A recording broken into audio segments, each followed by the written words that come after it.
நமது சகோதரர் துரைசார் அவர்கள் முகத்தில் இவ்வளவு வேர்வை பார்த்து எனக்கு பயம் வந்து விட்டு. ஏன்னா நன்னா இலக்கண தமிழில் பேசுகிறார். இப்போ என்னை நிறுத்தி இங்கே பாப்பார தமிழில் பேசி அப்புறம் நாளைக்கு எல்லாரும் புகார் சொல்லுவாங்க. நான் பாபுஜி மகாராஜோட மலேசியா போயிருந்த போது ஒரு 2 தரம் தமிழில் பேச முடியாத ஒரு நிர்பந்தம் வந்து விட்டு. தமிழ் பேசினேன். அப்போல்லாம் எனக்கு தமிழ் இவ்வளோ வராது. 98% ஆங்கிலம், 2% ஹிந்தி, சூன்யம் தமிழ். நான் பேசினப்போ ஒரு அம்மா, மலேசியன் அம்மா என்கிட்ட வந்து, நீங்கள் என்ன தமிழா பேசி இங்கே ஆற்றுல போச்சுன்னா வீட்டுக்கு போனேன்னு சொல்ல தெரியாதா உங்களுக்கு? ஆற்றுக்கு போனேன்னு ஆற்றுல போயிட்டு இங்கே பெரிய அப்படின்னு கேட்டாங்க. அதுக்கப்புறம் எனக்கு எப்பவும் கொஞ்சம் திமிர் ஜாஸ்தி. அடுத்த தரம் பேசிச்ச கம்ப்ளீட்டாக இந்த திமுக பசங்க பேசுகிற மாதிரியே பேசினேன். அசந்து போட்டாங்க. அடே அப்பா, இவ்வளவு தமிழ் உங்கள் ஜேபில் வச்சுக்கிட்டு நீங்கள் அன்றைக்கி ஏன் பேசலை அப்படின்னாங்க. நீங்கள் இந்த கேள்வி கேட்க முடியாது, உங்களுக்கு ஒரு வாய்ப்பு வேணுமென்னு தான் அன்றைக்கி அப்படி பேசினேன், இன்றைக்கி இப்படி பேசினேன்னு சொன்னேன்.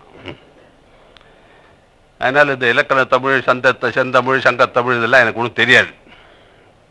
இதோ தாய்மொழி தமிழ் அந்த அளவுக்கு ஒரு மாதிரி கப்பலேற்ற தமிழன் மாதிரி நானும் மேடை ஏறி பேசுகிற தமிழன் மாதிரி ஒருத்த வந்து நிற்கிறேன். ஹாஸ்யமாக சொல்ல போனால் பாபுஜி மகாராஜ் ஒரு வாரம் சொன்னார், இந்த குடும்ப கட்டுப்பாடு இருக்க, ஃபேமிலி பிளானிங். அவர் சொன்னார், இந்த சமஸ்தா ஒன்றில் தான் ஃபேமிலி பிளானிங் சரியான முறையில் நடக்கிறது. ஏன்னா முக்தி அடைஞ்சாச்சுன்னா அந்த ஆத்மா திரும்பி வர்றதில்லை. இந்த உலகத்திலேயே ஒரு ஜனத்தொகை குறையணும்னா நம்ம முக்தி மார்க்கத்தில் அவள் அனுப்பிச்சிருந்தா தான் ஜனத்தொகை கோயில், இல்லாட்டி திருப்பி வராங்க, அது எங்கே குறைய போகுதுன்னு.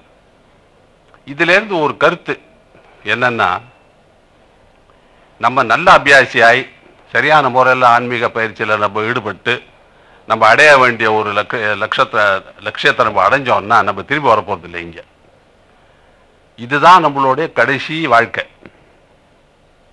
இந்த பூமண்டலத்தில் ஸ்தூல ரூபத்தில் நம்ம வாழ்க்கை தான் கடைசி. நீங்களாம் நல்ல அபியாசி ஆகணும், லட்சியத்தை அடையணும்னு தான் இங்கே வந்திருக்கீங்கன்னு நான் நம்புகிறேன். அப்படி இருக்கிற சந்தர்ப்பத்தில் நம்மளுக்கு வந்து ஒரு பொது ஜனங்களுடைய நலத்துக்காக ஒரு சேவை புரியணும்னா இதுதான் நம்மளுக்கு கடைசி வாய்ப்பு. ஏன்னா மறுபடியும் நம்ம திரும்ப வர போகிறதில்ல. அங்கேயும் ஒருத்தனை கேட்க போகிறதுல, ஏன் நீ வந்துவிட்டிய நீ பாட்டில் தொண்டை உதறிண்டு என்ன செஞ்ச மானிட நலத்துக்காக நம்மளை ஒருத்தர் கேட்க போகிறதில்ல. இருந்தாலும் நம்மளுக்கு ஒரு உள்ளுக்குள்ள ஒரு இது இருக்கும் இல்லையா, கான்ஷியன்ஸ். நம்மளுடைய உள் ஒரு ஒளி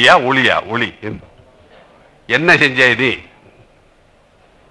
எத்தனையோ நூற்றாண்டுகளாக நீ திருப்பி இந்த பூலோகத்துக்கு வந்து இங்கே இருக்கிற சுகம் துக்கங்களை அனுபவிச்சு சாப்பிட்டு போயிருக்கிய, எதானு செஞ்சுட்டு வந்தியா அப்படின்னு நம்மளுடைய உள்ளேருந்து அந்தராத்மா நம்மளே கேட்டுதுன்னா நம்ம பதில் சொல்லுபடியா இருக்கிறதுக்கு ஒரு சூழ்நிலை நம்ம உண்டாக்கணும். முக்கியமாக நம்ம ஏன் பொது ஜனத்துக்காக இங்கே வந்து உழைக்கணும்னா அதுக்காகத்தான். நம்மளுக்கு இருக்கிற ஒரு கடனை நம்ம தீர்த்துட்டு தான் போகணும். பாபுஜி மகாராஜ் சொல்லியிருக்கார், நம்மளுக்கு எத்தனையோ கடன்கள் இருக்கு. குருக்கு கடன், சமுதாயத்துக்கு கடன், தாய் தந்தைகளுக்கு கடன் வச்சுட்டு நம்ம போனோம்னா முக்தி நிஜமாவே அங்கே வந்து நம்மளுக்கு கிடைக்குமா இல்லையான்னு சொல்றதுக்கு எனக்கு தெரியல. ஸோ ஃபர்ஸ்ட் ரீசன், அடிப்படையாக ஒரு கருத்து என்னன்னா, நான் என்னுடைய கடன்களெல்லாம் இந்த உலகத்தில் இந்த பிரபஞ்சத்தில் தீர்த்துட்டு ஒரு கிளீன் பேஜோடு அங்கே போகணும். அப்படின்னா இந்த ஜென்மம் ஒன்று தான் நமக்கு கடைசியான ஜென்மம். இந்த ஜென்மத்தில் நான் எப்படி செய்யறது, என்ன செய்ய வேண்டும், ஏன் செய்ய வேண்டும்? ஏன் செய்ய வேண்டதுக்கு நான் பதில் சொல்லியாச்சு. கடனை ஒழிக்கிறதுக்காக எப்படி செய்ய வேண்டும்? ஆன்மீகமாக தான் செய்யணும். எப்பொழுது? இப்பொழுது. அதனால வந்து சுயநலத்துக்கு இடமே கிடையாது. என்ன சார் பேஜாரா போச்சு இந்த வாழ்க்கை, எங்க திரும்பினாலும் கரப்ஷன், முதலாளி கரப்ஷன், பாசஸ் கரப்ஷன், ரயில்வேல கரப்ஷன், அங்க கரப்ஷன், இங்க கரப்ஷன் அப்படின்னு சொல்லிட்டு தெரியறதுல அர்த்தமே இல்லை. இதெல்லாம் சுதாரி செய்யறதுக்கு நமக்கு ஒரு வாய்ப்பு இருக்கு. அவாவா எல்லாரும் சொல்றா, என்ன சார் நான் தனிப்படையா என்ன செய்ய முடியும்? இப்போ எலெக்ஷன் வரப்போகுது. ஒவ்வொருத்தர் ஓட்டும் அதில் வேல்யூபிள் தானே. உங்க ஓட்டுக்கு வேல்யூ இல்லைன்னாக்க உங்க பின்னாடி வருவாங்களே அந்த பசங்கள்லாம், வேனை போட்டுன்னு வராங்க, மாலையை தூக்கிட்டு வராங்க, மதத்தை பற்றி பேசுறாங்க, இனத்தை பற்றி பேசுறாங்க. ஆஹா நாங்கள் இவ்வளோ பண்ண போகிறோம், அப்படி பண்ண போகிறோம், இப்படி பண்ண போகிறோம், எத்தனை வந்து நம்மளுக்கு ப்ராமிசஸ் பண்ணிட்டு போகிறாங்க. ஒவ்வொருத்தருடைய ஓட்டும் தேவைன்றதுனால தானே வராங்க. அது வந்து இதில் மாத்திரம் பாலிடிக்ஸில் மாத்திரம் இல்லை, எல்லா வாழ்க்கையிலையும் கம்ப்ளீட்டாக பூர்ணமாக பார்த்தோம்னா நமக்கு பெரிய வேல்யூ. ஏன்னா தனிப்பட்ட முறை செஞ்சால் தான் அது சமுதாயத்துக்கே உருவாகும். சொசைட்டி செய்யணும் சார், தான் சொசைட்டி யார்? நம்ம தான் சொசைட்டி. நான் நீங்கள் இல்லை தான் சொசைட்டி இல்லை. ஸோ இந்த ஒரு நம்மளுக்கு மனசில் ஒரு இது இருக்கு பாருங்க, ஒரு what should I say weakness, ஒரு பலகீனத்துவம், இது போகணும். என்னால் என்ன செய்ய முடியும் அப்படின்னு நம்ம கேள்வியே கேட்கக்கூடாது. என்னால் எல்லாம் முடியும். எப்பவுமே ஒரு திருப்பம் ஏற்பட்டதுன்னா நம்ம சொசைட்டியில் ஒத்தனால தான் ஏற்பட்டிருக்கு. அது ஒரு புத்தரா இருக்கட்டும், ஒரு மகாத்மா காந்தியா இருக்கட்டும், இல்லை ஒரு நீயா இருக்கட்டும், நாளைக்கு ஒருத்தரால் தான் மாறுதல் ஏற்படுறது. அதனுடைய சுக்க துக்கத்தை எல்லாருமா சேர்ந்து நம்ம அனுபவிக்கிறோம். இங்கே துக்கத்துக்கு இடமே கிடையாது, சுக்கம்தான், நலம்தான். அதனால நம்ம ஏன் இந்த பயிற்சியில் ஈடுபடுறோம்னா, எப்படி நல்ல அபியாசியா இருக்கு, எப்படி சிறப்பான ஒரு அபியாசியா நான் இந்த ஆன்மீக வாழ்க்கையில் ஈடுபட்டு நான் முதல்ல வளர்ந்து என்னென்ன சக்திகள் தேவையோ அதை சேகரித்து நான் நாளைக்கு சமுதாயத்தையே மாறுதல் எப்படி ஏற்படலாம். என் முன்னேற்றத்தால் சமுதாயம் முன்னேற வேண்டும். என் முன்னேற்றம் அப்படின்னு அங்கே வந்து ஒரு புள்ளி வச்சுக்கிட்டோம்னா அது ஆன்மீகம் அல்ல, அது சுயநலம். ஸோ இந்த சின்ன கருத்தை நீங்க மனசுல வச்சுட்டு வை மெடிடேஷன் அப்படின்னு ரொம்ப பேர் கேட்குறாங்க. வெளிநாட்டுக்கு போறோங்கன்னா, நான் நல்லா தானே இருக்கேன், நல்ல உத்தியோகம் இருக்கு, 2 வீட்டில் 2 வாகனம் இருக்கு, அழகா ஒரு பெண்ஜாதி இருக்கா, ரொம்ப அழகா நல்லா படிச்சுட்டு சொன்னத்தை கேட்டுட்டு 2 பிள்ளைகள் இருக்காங்க, எனக்கு என்னத்துக்கு சார் ஆன்மீகம் அப்படின்றான். மறானா ஒரு ஹார்ட் அட்டாக், ஐயோன்னு வரான். இப்ப கடவுளே எங்கடா நேற்று வரைக்கும் இல்லாத கடவுள் இன்னைக்கு வந்தான் உன் வாழ்க்கையில. மாஸ்டர் சொல்வார், எது வந்து நித்தியம் உங்ககிட்ட இருக்கோ, எப்பவுமே என் கூட இருக்கிறவன் தான் என்னுடைய சகோதரன், என்னுடைய சேவகன், என்னுடைய நண்பன், என்னுடைய மித்திரன். நேற்றுக்கு வந்து இன்னைக்கு இல்லாதவன் எனக்கு மித்திரனும் இல்லை, சகோதரனும் இல்லை. அதனால்தான் சம்ஸ்கிருதத்தில் நித்தியம் அனித்தியம்னு பிரிச்சிருக்கா. நிரந்தரமா என் கூட இருக்க போறவன் யார்? அவன் இருக்கானா. அவனை திடீர்னு வந்து நம்ம மோக்க தாடியில பார்த்து, ஐயோ மூஞ்சி வாழ இப்படி ஆயிடுத்து, தாடி வெளுத்து போச்சே, ஆசை முகம் மறந்து போச்சே அப்படின்னு பாடத்தில் அர்த்தம் இல்லை. அப்ப வரமாட்டான். அப்ப கோவிந்தான்னு கூப்பிட்டா கூட யாரையோ கூப்பிடுறான் போல் இருக்கு. என்ன அவன் என்னைக்கு கூப்பிட்டான்? 67 வயசாச்சு அந்த பயலுக்கு, இன்னை வரைக்கும் கூப்பிடாதவன் இன்னைக்கு கூப்பிட போறான்னு அவன் பாட்டில் அந்த முகம் பார்த்துட்டு நிம்மதியா உறங்கிட்டு இருக்கான். உறங்கும் தெய்வத்தை தட்டி கிளப்ப வேண்டியது நம்ம கடமை. நம்ம தாய் தந்தை எல்லாம் நம்மள டெய்லி அடே கோவிந்தா, ராஜா, முருகா அப்படின்னு நம்மளை தட்டி தான் எழுப்புறா. திருப்பதியில் இன்னைக்கு கூட அதான் நடந்துட்டு இருக்கு. உத்திஷ்டோ கோவிந்தன், கோவிந்தனை தான் அங்கேயே எழுப்பிட்டு இருக்கா. அவர் மூச்சுட்டாரா அது நமக்கு தெரியாது. திரைலோக்கியம் மங்களம் குருன்றாங்க. 3 லோகத்தையும் மங்களகரமா பாரு, மங்களகரமா ஆக்கு. அவன் நம்ம சேவகனா கூட்டத்துக்கு வரத்துக்கு. இது வரைக்கும் நம்ம அவரை நம்ம சேவகனா வச்சுட்டு இருக்கோம். தேவைப்பட்ட போது கோவிலுக்கு போறது, எல்லா சர்க்காரி அதிகாரிகளுக்கும் நம்ம லஞ்சம் கொடுத்து வழக்கமா போச்சு. அங்கேயும் போய் ஒரு லஞ்சம், ஒரு தேங்காய், கொஞ்சம் புஷ்பம், 2 ஊதுவத்தி, 2 வாழைப்பழம். அட எடுத்துன்னு போனதை அங்கேயானு வச்சுட்டு வந்தோமா, கோவிந்தா இது ஒன்னோடு வச்சுக்கோன்னு பிரசாதம். ஸோ எடுத்துன்னு போன 2 வாழைப்பழத்தில் 1 வாழைப்பழம், எடுத்துன்னு போன தேங்காயில் பாதி மூடி, இது திருப்பி கொண்டு வீட்டில் செலுத்தாயிடணும். இது என்ன மதம்? இதில் நம்ம எப்படி பழக்க வழக்கங்கள் நடக்கிறது? இந்த சடங்குகள் எதற்கு? பிரயோஜனம் உண்டா?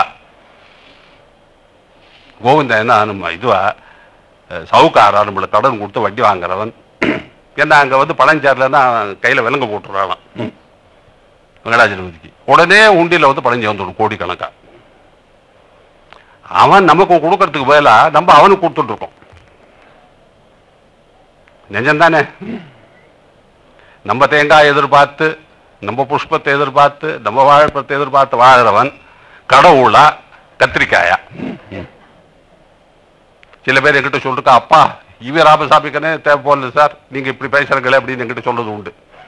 இவ ராமசாமி நாங்கனே தேவையில்லையா? இவ ராமசாமி இன்னைக்கு இருந்தாக்கா நான் அவரையும் சஹஜ் மார்க்கத்தில் கூட்டிட்டு வந்திருப்பேன். எதனால சொல்றேன்னா, அவர் வந்து ஒரு மதத்துல ஒரு வெறுப்புனால சொல்றது, நான் மதத்துல ஒரு அன்புனால சொல்றேன்.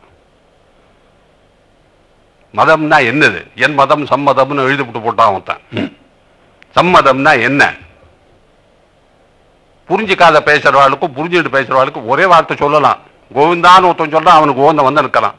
கோவிந்தான்னு இன்னொருத்தன் சொல்றான், அவனுக்கு கண் மூடி விடுறது. ஐயோ கடைசியா கோவிந்தான்னு சொல்லிட்டு போன சார் முக்தி ஆயிடுத்துறான். போனவனுக்கு தான் தெரியும் முக்தி ஆச்சா இல்லையான்னு. இல்லையா? நமக்கு என்ன தெரியும்? நேற்றுக்கு தான் நம்ம ராஜகோபால் சார் அவர் பாஷணாங்கத்துல ஆச்சாரியன் திருவடையை அடைந்தாள். இது வைஷ்ணவாளுக்கு ஒரு பெரிய கர்வம். போனவன்லாம் ஆச்சாரியன் திருவடையை அடைந்துட்டான். ஆச்சாரியனுக்கு தெரியாது, போனவனுக்கு தெரியாது, நடுவில் கடவுளுக்கு தெரியாது. எந்த கடவுள் எங்க இருக்காரு அவர்? நம்மளை பத்தி அவருக்கு சிந்தனை. எந்த ஆன்மா என்கிட்ட வந்து சேர்ந்து நான் பார்த்துட்டு இருக்காரு அவர் டெய்லி. இல்ல சித்திர குரூப் ஏன்பா இன்னைக்கு எப்படி கலெக்ஷன் அப்படின்னு கேட்டு இருக்காரா? இல்லை வியாபாரமா? ஏன்னா நம்மளுக்கெல்லாம் வியாபாரம்னா இங்கே பெரும்பாலும் நீங்கள்லாம் மதுரை திருநெல்வேலின்னு வந்திருக்காங்க, நிறைய வியாபாரிகள் இருப்பாங்க. அன்னைக்கு கலெக்ஷன், அன்னைக்கு டிஸ்பேட்ச், அன்னைக்கு ஸ்டாக்கு, வரவேற்பு, கொடுக்க வேண்டியது, கொடுத்தல் வாங்குதல், இதானே நம்மளுடைய சிந்தனைகள் டெய்லி. ஸோ அங்கே ஒரு பரமாத்மா உட்கார்ந்துட்டு, சித்திரகுப்தா இன்னைக்கு எத்தனை ஆன்மாக்கள் வந்துள்ளன? 12,99,199 தேவா அப்படின்னு. அதில் நரகத்தை நோக்கி எத்தனை சென்றன? ஒன்றே ஒன்றுதான் சுவாமி சொர்க்கத்துக்கு போகுது. சி, இவ்வளவுதானா? நான் இருந்தும் இந்த ஒன்றுதானா? நான் இல்லாத போனால் என்ன ஆயிடும் அப்படின்றார். சித்திரகுப்தனுக்கு தைரியம் இருந்தா என்ன சொல்லணும்? நீ இருந்தே ஒண்ணுதானே சாமி போச்சு, நீ இல்லாட்டா என்ன அதுவும் ஒண்ணு தானே நரகத்துக்கு போகப்படுது இல்லையா? இந்த ஒண்ணுக்காக நீ இங்க உட்கார்ந்துருக்க அப்படின்னு அந்த சித்திரகுப்தன் கேட்கணும். தைரியம் கிடையாது பாவம். அதனால கணக்கில் என்ன இருக்கு? டெபிட்ல தான் ஏறிட்டு இருக்க வழி, கிரெடிட் சைட்ல ஒண்ணுமே இல்லை. இதெல்லாம் ஒரு அதிகாரத்தை வச்சு சொல்றேன். ஏன்னா பாபுஜி மகாராஜ் கடைசி காலத்துல எனக்கு தெரிஞ்சு 2ஓ 3ஓ தான் என் வாழ்க்கையிலேயே தீர்வு இருக்குன்னு சொல்லியிருக்காரு என்கிட்ட. ரொம்ப வருத்தத்தோட கண்ட தண்ணி கிட்டத்தட்ட நான் கேட்ட, ஏன் சாமி 1945 நீங்க வந்து உயிரை விட்டுன்னு உழைச்சுட்டு இருக்காங்க, இன்னைக்கு 83 வயசு உங்களுக்கு, 45 83 எவ்வளவு ஆச்சு? இந்த 38 வருஷ காலத்துல 2ஓ 3ஓன்னா ஒரு வருஷத்துக்கு ஒண்ணு கூட தெரியலையே. அவர் உழைக்காம இல்லையா? கடைசி காலம் வரைக்கும் அவர் உயிர் விட்டு உழைக்கலையா? தன்னுடைய தூக்கத்தை பார்த்தாரா? தன்னுடைய ஆகாரத்தை பார்த்தாரா? தன்னுடைய சுக துக்கத்தை பார்த்தாரா? தன்னுடைய குடும்பத்தை கவனிச்சாரா? அப்படி இருந்தும் 2ஓ 3ஓன்னு சொல்லக்கூடிய ஒரு சூழ்நிலை ஏற்பட்டுதுன்னா இந்த ஆன்மீகத்தில் எவ்வளவு இது இருக்குன்னு பார்க்கணும். நீங்கள் கவனிச்சு பார்க்க வேண்டியது. அதனால ஏதோ தமிழ்ல ஒண்ணு தெலுங்குல ஒண்ணு இந்த கிளாஸஸ் அட்டெண்ட் பண்ணிட்டு ஒன்றும் ஆக போறது இல்லை. ஆங்கிலத்தில் பெரும்பாலும் இது வரைக்கும் நடந்து வந்தது. ஏன்னா ஆங்கிலம் பெரும்பாலும் எல்லாருக்கும் புரியும். எனக்கு ஒரு நம்பிக்கை, இவர் இங்கிலீஷ்ல பேசினா நல்லா பேசுவார், எழுக்கட்ட எடுத்து சொல்லுவார். இப்ப நானே இருக்கேன், என்ன தமிழ்ல பேசினா எனக்கு கொஞ்சம் தயக்கம்தான். ஏன்னா சில கருத்துகள்லாம் எனக்கு தமிழ் அவ்வளவு சுலபமா வராது. துரைசார் நின்று பேசினார். அவர் டிராபிக்ல சில காலத்துல இருந்திருக்கலாம், வண்டியை நிறுத்தி விட்டுருக்காரு இல்லையா? அதே மாதிரி பேச செய்யும் ஒவ்வொரு வார்த்தையா எடுத்து அதை பரிசோதித்து இது சரியா தமிழா, நான் சொல்ல வேண்டிய கருத்து ஒட்டாது அப்படின்னு பேசினார். நான் கடகடகடான்னு வண்டி போற மாதிரி அடிச்சு போட்டு தள்ளுறேன். இல்ல திடீர்னு முக்தி அப்படின்னா தமிழ்ல முக்தி உண்டா இல்லையான்னு எனக்கு தெரியாது. செந்தமிழ்ல சங்கத்தமிழ்ல முக்கின்னு எழுதலாம் இல்லையா? அச்சம் இல்லை என்றோம். அச்சம் இல்லைன்னா எனக்கு நச்சுதான் தெரியும், அச்சம் தெரியாது. இல்ல என்னத்தான் நான் உங்களுக்கு தமிழ் எடுத்து சொல்ல முடியும்? ஸோ என்னாலேயே முடியாத காரியம் நான் இன்னொருத்தரால் முடியுமானாக்கா அவன் தமிழை கேட்டு நான் புரிஞ்சுக்கணும். சஹஜ் மார்க்கத்தை பத்தி சரியா சொல்றானா இல்லை எப்படி நம்ம சொல்லுவேன், காத்தாடி விடுறான்டாடா எப்படின்னு காத்தாடி விடுறானா, பல கஷ்டங்கள். அதனால கன்னடத்தில் வரவே வராது இந்த ட்ரைனிங் கோர்ஸ். இன்னைக்கு நான் வந்து கம்ப்ளீட்டா சொல்லிவிடுறேன். இனிமே வேற பாஷையில வராது, ஹிந்தி, ஆங்கிலம், தமிழ். ஏன்னா இந்த 3 பாஷை எனக்கு ஓரளவுக்கு தொடர்பு போட்டு புரிஞ்சுப்பேன். பேச தெரியாட்டாலும் புரிஞ்சுக்க தெரியுமே. நான் இன்னொருத்த பேசுறேன்னு என்னடா சொல்றா நமக்கு காது தெரிஞ்சு கேட்கணும் இல்லையோ, அந்த ஒன்றுக்கு நமக்கு பாஷை இருந்தா தெரியும் போறோம். ஸோ இப்ப நீங்க இங்க கத்துக்க வேண்டியது என்னது? சரியான சஹஜ் மார்க்கம் என்ன? இங்கே ஏன் வந்திருக்கோம், எதற்காக, பிலாசபி தெரிஞ்சுக்கிறதாவா, மதத்தை பத்தி தெரிஞ்சுக்கிறதுக்காகவா, அந்தவனுக்கும் அந்தவனும் இல்லாதவனுக்கும் ஏதாவது வித்தியாசம் உண்டான்னு தெரிஞ்சுக்காகவா, அதெல்லாம் இல்லை. இங்கே சிவன் விஷ்ணு பிரம்மாளுக்கு இடம் கிடையாது. ஏன்னா அவனும் நம்மள மாதிரி காரியதர்சி. ஒருத்த உருவாக்கின்னு போறான், ஒருத்த அதை காப்பாத்தின்னு இருக்கான், இன்னும் ஒருத்த தான் நஷ்டப்பட்டு போயிட்டு இருக்கான். இது எப்படின்னா, ஒரு தொழிற்சாலையில் நம்மளுக்கு 3 மேனேஜர், ஒருத்த ப்ரொடக்ஷன் பண்ணிட்டே வரான், இன்னும் ஒருத்தன் அதெல்லாம் காப்பாற்றி வச்சு ஸ்டோர்ல குடவுல வைக்கிறான், 3வது அதை அடிச்சு போடுறான். இது எப்ப ஏற்பட்ட தொழிற்சாலை இது? ஏன் ஜாமி, ஒரே ஃபேக்டரியில உற்பத்தி பண்ணி விற்பாங்க. சரி, நீங்க உற்பத்தி பண்றதுக்கா ரைட்டு, பிரம்மாவை நான் ஏத்துக்கிறேன். இவர் அதை காப்பாற்றி கோடவுன்ல வச்சு ஷேர்பா பூட்டி பூட்டி வைக்கிறாரு, சரி ஒத்துக்கிறேன். 3வது ஒருத்தர் உட்காந்து நெருப்பு வச்சிருக்காரு கோடவுனுக்கு ராத்திரியும் பகலுமா. இது என்னையா, இது ஒரு அரசாங்கம், இது எப்ப ஏற்பட்ட தொழிற்சாலை இல்லையா? இது என்ன மேனேஜ்மெண்ட் கேட்க மாட்டான்?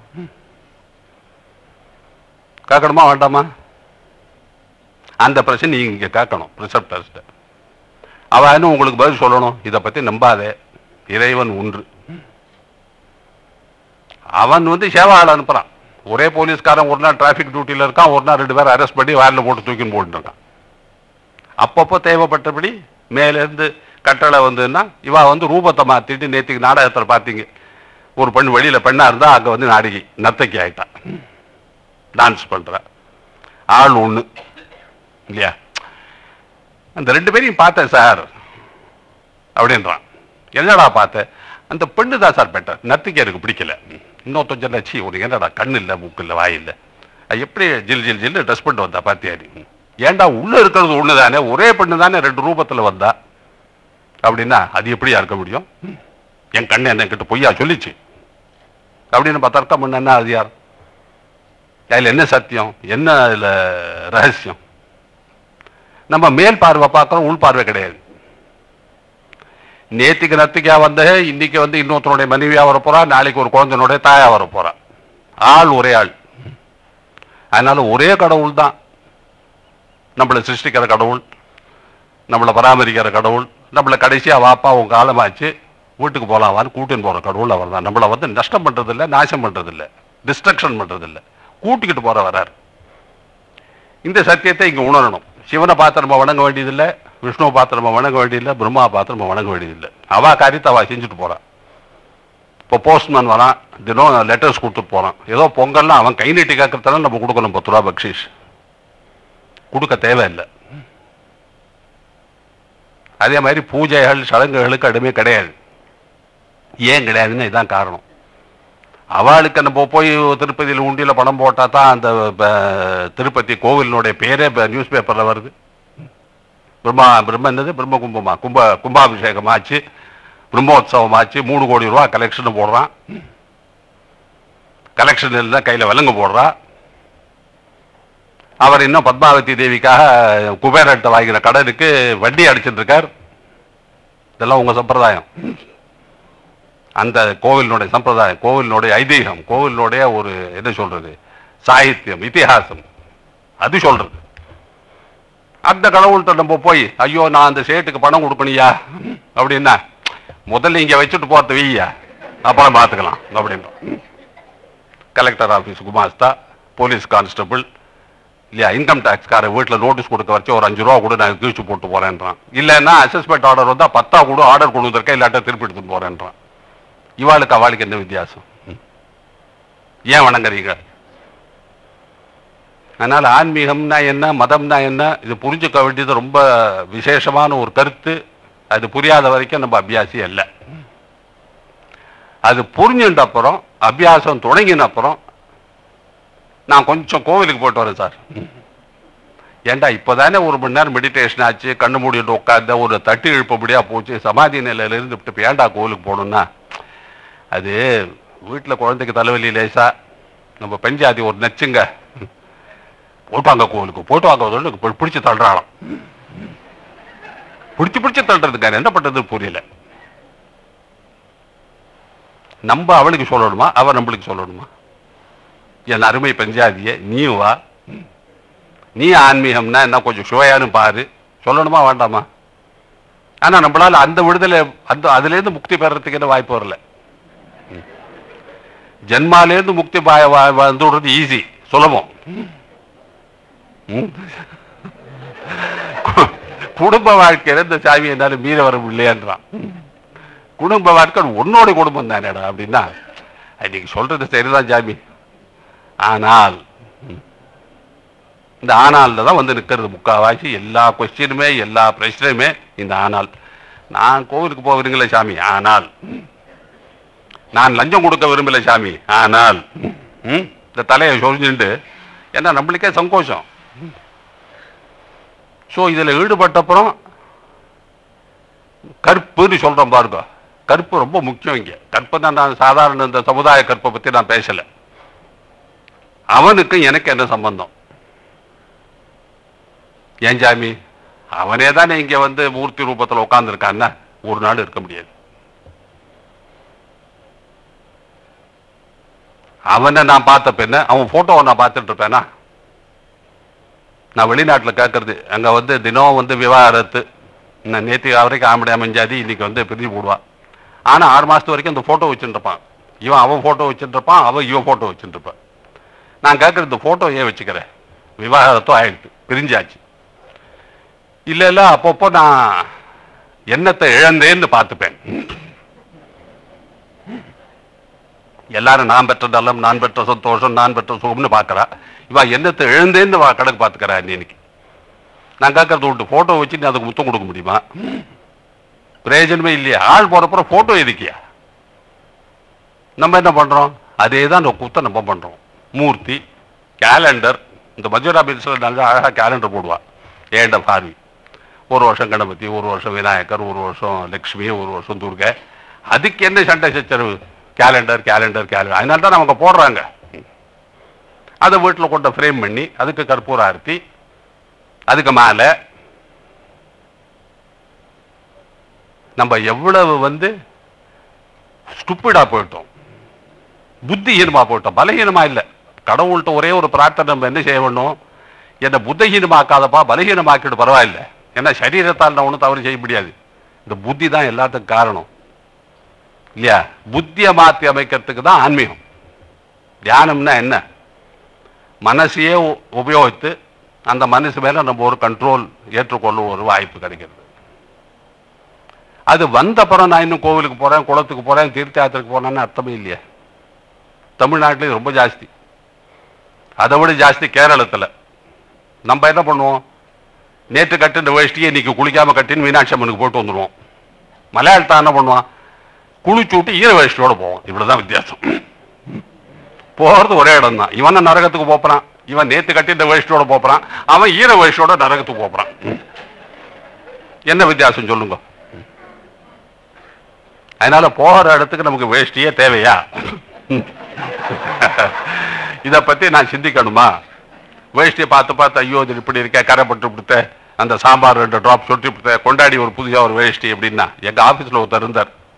அவர் எந்த கோவிலுக்கு போனாலும் புதுசா வேஷ்டி கட்டின்னு தான் போவார். அப்போ போய் கடைக்கு போய் வாங்கிட்டு வந்து நானும் கேட்டது, ஏன் இந்த மாதிரி பணத்தை வேணா நஷ்டமாக்க? இல்லை இல்லை, கோவிலுக்கு போச்சே மிஸ்டர் சாரி, நம்ம வந்து கிளீனா போகணும் அப்படிம்பார். என்ன வேஷ்டி பார்த்தா ஜட்ஜ் பண்ண போறான் கடவுள்? ஏங்க இந்த வேஷ்டி கொஞ்சம் ஒரு மாதிரி இருக்காமல் இருக்க அப்படின்னு பார்க்க போறார் கடவுள். இங்க பார்க்க போறார். இதை நம்ம தூய்மையா வச்சுட்டு இருக்கோமா? இதனுடைய கிளீனிங் நம்ம டெய்லி செய்யறோமா? இதுக்குள்ள இருக்கிறது இருக்க வேண்டிய வஸ்துவா வேற ஏதானுமா? இவ்வளவுதானே விஷயம். இதெல்லாம் நம்ம தெரிஞ்சுக்கிறதுக்கு தான் இந்த பயிற்சி முகாம். பாக்கியெல்லாம் விட்டுருக்கோம். இவா இந்து புராணம், விஷ்ணு புராணம் என்னெல்லாமோ சொல்லிக் கொடுக்கலாமா இருக்கும், எனக்கு தெரியாது. நல்ல நல்ல ஸ்பீக்கர்ஸ்லாம் இருக்கா. ராஜகோபாலன், ராமகிருஷ்ணன், அவர் நம்ம ஹிந்தி சம்ஸ்கிருத பண்டித், பல பேர் இருக்காங்க. பேச்சுக்கு எவ்வளவோ விஷயங்கள் இருக்கு. பேச்சு சமாளிக்கலாம்னா நானும் சமாளிப்பேன். 3 நாள் நானே பேசி கழிச்சு விடுவேன். ஒன்றும் பெரிய கஷ்டம் இல்லை. கதை நிறைய இருக்கு சொல்றதுக்கு, என்ன பொய் நிறைய இருக்கு அதுக்கு மேலே சொல்றதுக்கு. பொய் சொல்லியே வாழ்க்கை சமாளிச்சுட்டு வந்திருக்கோம். நிஜம் சொல்லணும்னா அரை செகண்ட் தான். மாஸ்டர் சொல்லுவார், எங்க மாஸ்டர் சொல்லுவார், உன் பேர் என்னப்பான்னா, நானே முருகன், நானே அவன், நானே வேளாண்டி அப்படின்னு பாடிட்டே போலாம் இல்லையா? அடே பேரை சொல்லி தொலையா அப்படின்னா முருகன் அப்படின்னு எத்தனை நேரம் ஆகும் உங்களுக்கு? இந்த முருகன் என்னைக்காவது பேர் சொன்னது உண்டோ? ஏன் இத்தனை பாட்டுகள்? ஏன் அஷ்டோத்திர சகஸ்ரநாமம் அஷ்டோத்திர சதநாமம் என்னத்துக்கு?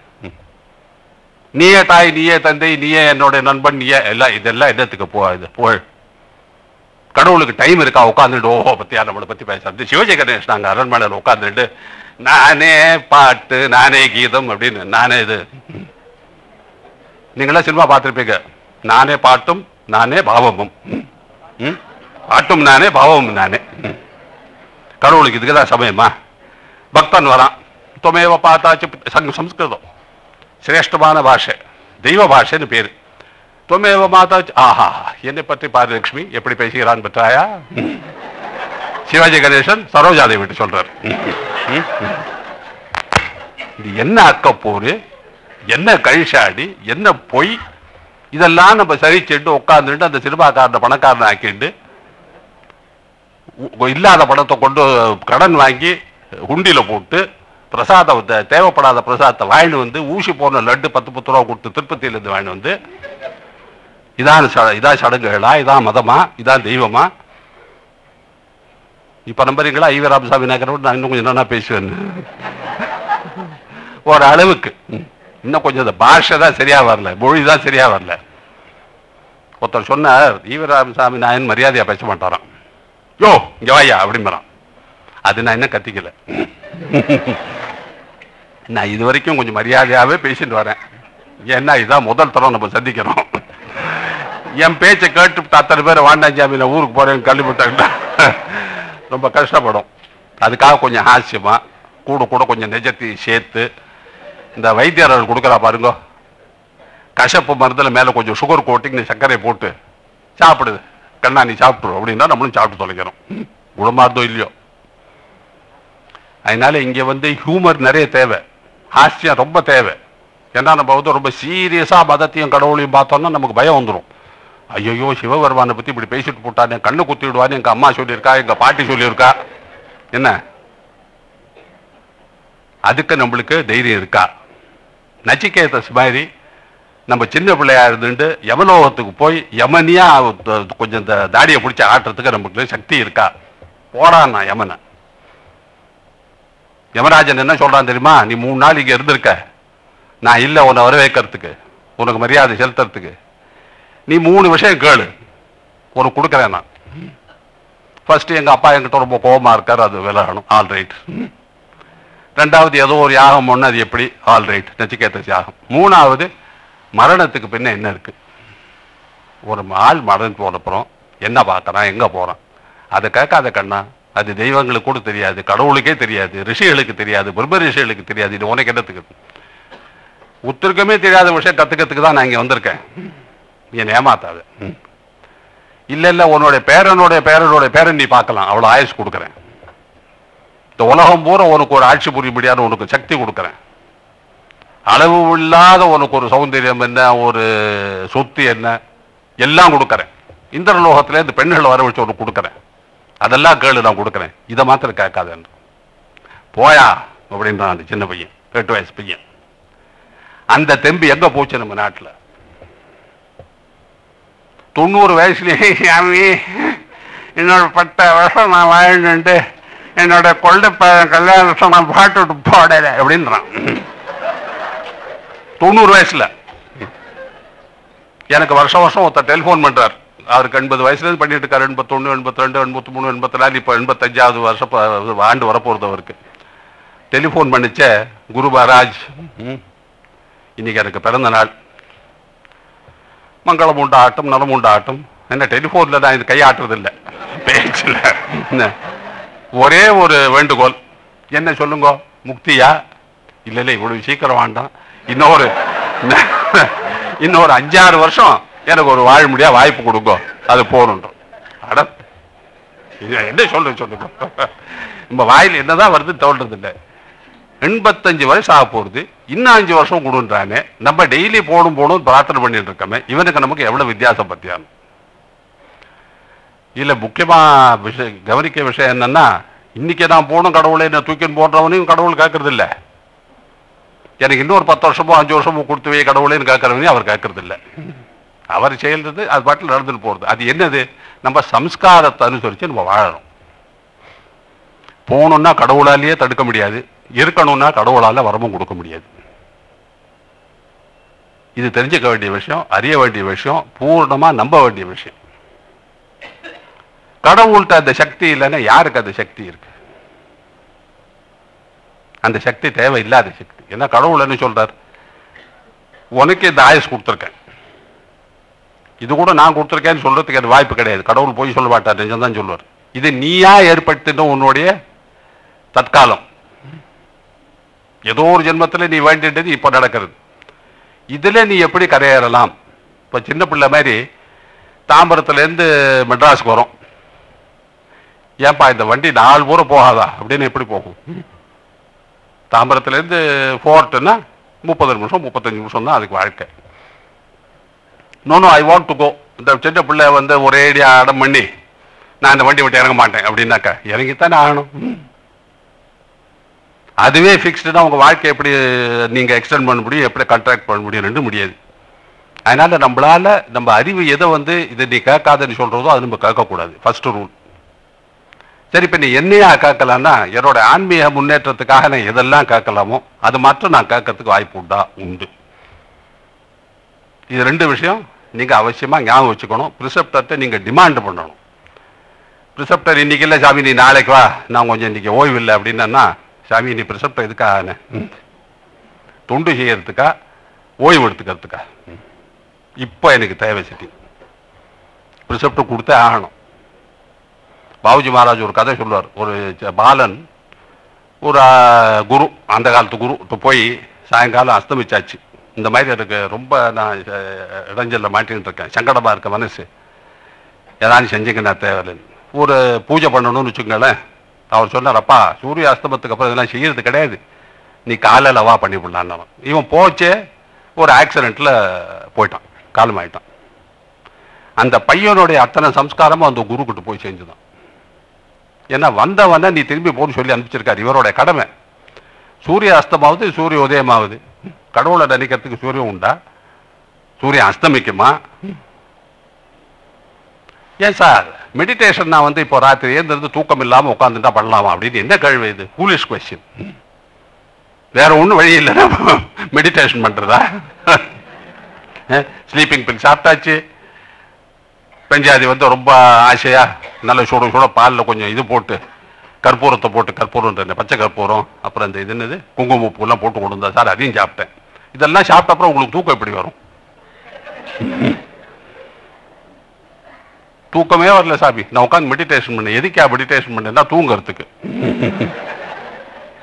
மெடிடேஷன் ஏன் பண்றோம், எதற்காக பண்றோம், எப்படி செய்யணும், எப்போ செய்யணும், இதெல்லாம் நம்ம நன்னா புரிஞ்சுட்டு அது தகுந்தாப்புல நம்ம நித்திய வாழ்க்கை அன்றாட வாழ்க்கை நடத்தி வரணும். இல்லாட்டா பிரயோஜனமே இல்லை. அதனால நான் சொன்னது பேசிட்டே இருப்பேன். எனக்கு பேச ஆரம்பிச்சேன்னா நிற்காது, நின்று போச்சுன்னா பேச்சு வராது. 2 ப்ராப்ளம் எனக்கு. எங்க வீட்டில் என் பெஞ்சாதி சொல்லுவா, பேச ஆரம்பிச்சாருன்னா நிறுத்த மாட்டார் அப்படின்னு. ஆனா இன்னும் பெரிய பெரியவெல்லாம் படிச்சவெல்லாம் இருக்கா உங்கள்கிட்ட பேசுறதுக்கு, நானும் கேட்கணும். ஏன்னா இம்ப்ரூவ்மெண்ட்டுக்கு, செல்ஃப் இம்ப்ரூவ்மெண்ட்டுக்கு எல்லையே கிடையாது. அவா சொல்லிட்டு நான் கேட்டு உங்களோட நானும் கொஞ்சம் பயிற்சி அடைய வேண்டும். எல்லாம் நீங்களும் வேண்டிக்கோ, நானும் வேண்டிக்கிறேன். நலம் உண்டாகட்டும். எல்லாருக்கும் மாஸ்டருடைய ஆசீர்வாதம். நன்றி.